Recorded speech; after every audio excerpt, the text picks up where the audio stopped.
ఎప్పుడు ఏదో ఒక మెటికల్ ఇచ్చేటటువంటి పాకిస్తాన్ ఓవర్ యాక్షన్ ఏదైతే నరేంద్ర మోడీని దెబ్బతీయడానికి చేసిన కుట్ర విఫలమైనటువంటి నేపథ్యంలో అభినందనలు అయితే చెప్పింది. దానికి విచిత్రమైన పరిస్థితి వచ్చింది. వరుసగా మూడోసారి ప్రధానిగా ప్రమాణ స్వీకారం చేసిన నరేంద్ర మోడీకి పాకిస్తాన్ ప్రధాని షహబాజ్ షరీఫ్ సోమవారం అభినందనలు తెలియజేశారు. అయితే భారత ప్రధానిగా ప్రమాణ స్వీకారం చేసినందుకు నరేంద్ర మోడీకి అభినందనలను షరీఫ్ ఎక్స్లో పోస్ట్ చేస్తే, పాకిస్తాన్ ప్రధానమంత్రి షహబాజ్ షరీఫ్, మాజీ ప్రధాని నవాజ్ షరీఫ్ పంపిన అభినందన సందేశాలు ప్రధాని నరేంద్ర మోడీ జవాబిచ్చారు.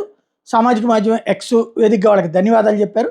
అదే సందర్భంలో భారత వైఖరిని మరోసారి విస్పష్టంగా చెప్పారు. భారతదేశం ఎప్పుడు శాంతి ప్రగతినే కోరుకుంటుంది, భారత ప్రజల భద్రత అనేది ఎప్పుడు తమ ప్రాధాన్య క్రమంలో ముందుంటుందని వాళ్ళిద్దరికీ స్పష్టం చేశారు. ఇటీవల ముగిసినటువంటి లోక్సభ ఎన్నికల్లో బీజేపీ సారథ్యంలోని ఎన్డీఏ కూటమి మెజార్టీ మార్క్ దాటడంతో పలు ప్రపంచ దేశాలు మోడీకి అభినందనలు చెప్పడం, అయితే పాక్ మాత్రం ఇందుకు దూరంగా ఉండిపోవడం, కొత్త ప్రభుత్వ ప్రమాణ స్వీకారం చేయనందున ముందస్తుగా అభినందనలు తెలియజేయలేమంటూ గత వారం పాక్ పాలకులు ఐఎన్డీఏ కూటమిని రెచ్చగొట్టే ప్రయత్నం చేయడం, ఇక్కడేదో సందిగ్ధత ఉందని చెప్పే ప్రయత్నం చేయడం. వాస్తవంగా ఇక్కడ పూర్తి మెజార్టీ ఉంది మోడీకి, అక్కడేమో 3 పార్టీలు కలిస్తే కానీ ప్రభుత్వం ఏర్పాటు చేయలేదు, సొంత మెజార్టీ రాలేదు ఎవరికి కూడా.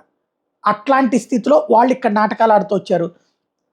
ఈ క్రమంలో పాక్ మినహా ఇరుగు పొరుగు దేశాలు నరేంద్ర మోడీ ప్రమాణ స్వీకారానికి పిలుపులు ఇవ్వడం, అందరూ అభినందనలు చెప్పినటువంటి నేపథ్యంలో వాళ్ళకి ఆశావాహ దృక్పథం అన్నటువంటి పాయింట్ ఉండదు ఎట్లాగూ. కాబట్టి నరేంద్ర మోడీ ఈ విధమైన రిప్లై ఇచ్చారని చెప్తున్నారు. పాకిస్తాన్ విదేశాంగ శాఖ అధికార ప్రతినిధి ముంతాజ్ బహ్రా బలోచ్ శనివారం అనిశ్చిత ప్రకటన నేపథ్యంలో ఈ అభినందన సందేశం వచ్చింది. ప్రధాని మోడీని అభినందిస్తున్నారన్న ప్రశ్నకి బలోచ్ వాళ్ళ ఎన్నికల ప్రక్రియ మీద ఎటువంటి వ్యాఖ్యలు చేయడం లేదని సమాధానం ఇచ్చారు.